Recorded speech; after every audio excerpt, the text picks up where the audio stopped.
Ladies and gentlemen, welcome to It's Rainmaking Time. It is a great pleasure to invite Dr. Antal Fekete to the show today, one of the great thinkers and renowned mathematicians, monetary experts having to do with the economy, money, gold, metals, everything you want to know about economics that provides a unique synthesis to what needs to happen to alter our economy so that we're flourishing again. A little bit about him. He's been a professor at large at the International Mountain Institute for Science and Applied Mathematics in Missoula, Montana. He's the author of many monograms and papers. Recently, Real Linear Algebra, monographs on quotient set theory, a new one called Stepnumbers. He's the author of The Art of Precious Metals Trading. He is a renowned international speaker and teacher on gold and the international monetary system. He's a teacher at the Gold Standard Institute out of Australia.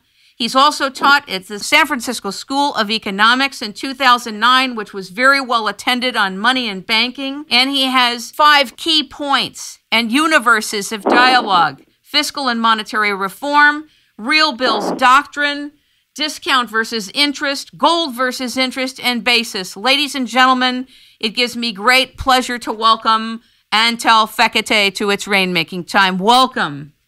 Thank you very much. It's a pleasure to have this interview with you. It's an honor for me. I'm so excited, and yet I feel like I have such an educational gap, and that really many of us have an educational gap because most of us have never been taught in school the Real Bills Doctrine, what its contribution has been, why it is it should be enacted again. And I was wondering if you could begin this with what is it and why have you stayed so focused on it being known around the world? Well, the Real Bills Doctrine is an adjunct to the doctrine of the gold standard. What I mean is that the gold standard, as a lot of people advocate it, is what they call the 100% gold standard. But this is very misleading. You may get the impression that if a gold standard is not 100%, then it's deficient, it's no good. Well, you see, I just point out that this designation 100% is really very misleading. The idea of the Real Bills Doctrine is that the circulation of money is seasonal. For example, at Christmas time, there is far more money in circulation or needed in circulation than, for instance, in January, just after Christmas. And if you want to provide gold coins to get you through the Christmas season, then you will find that at Christmas time there will be a scarcity of gold, and in January there will be an overabundance, and this will create problems. The shopping season at Christmas time will not be satisfactory, and in January the overabundance of gold may create other problems. So to avoid that, Adam Smith, the great economist from Britain, and he lived at the time when the U.S. Constitution was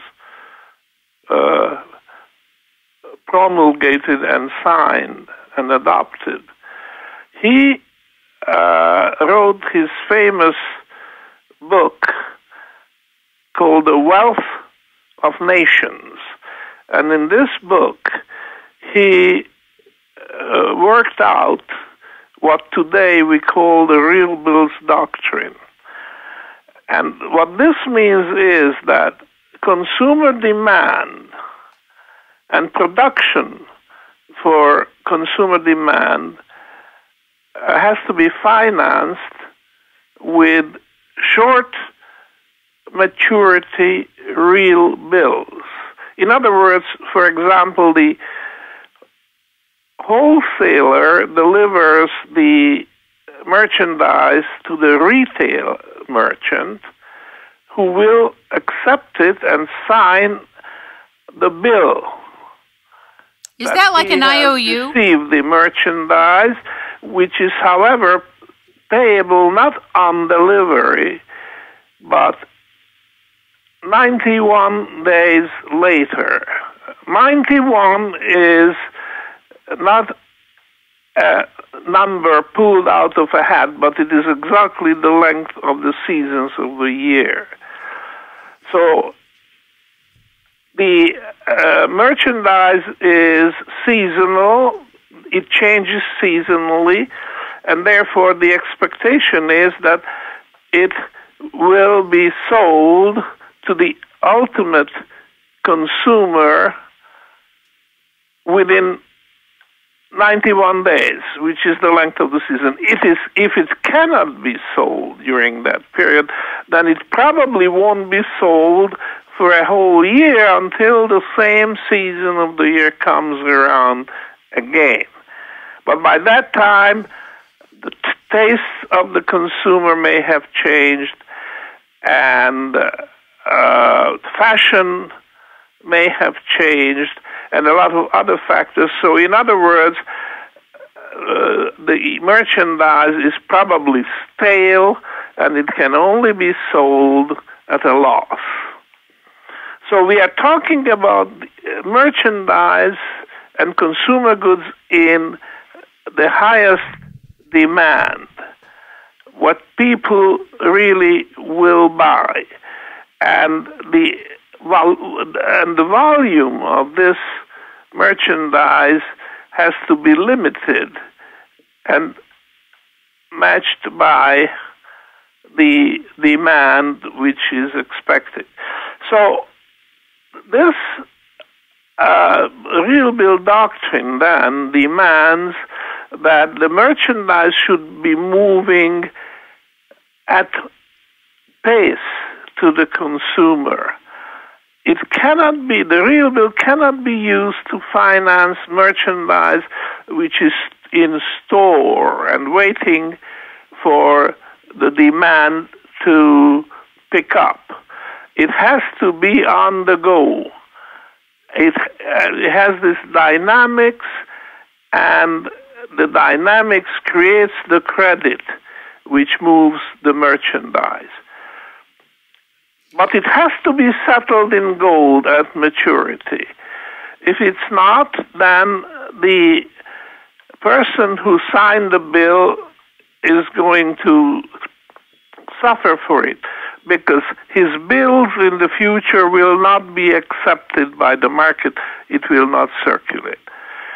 One big point which I'm making when I talk about the Real Bills Doctrine is that banks and bank credit is not absolutely necessary for the smooth operation of the economy. And that's because the real bills will finance whatever the banks can finance. And the bills actually do get into circulation when the wholesale merchant receives the bill signed and delivered to the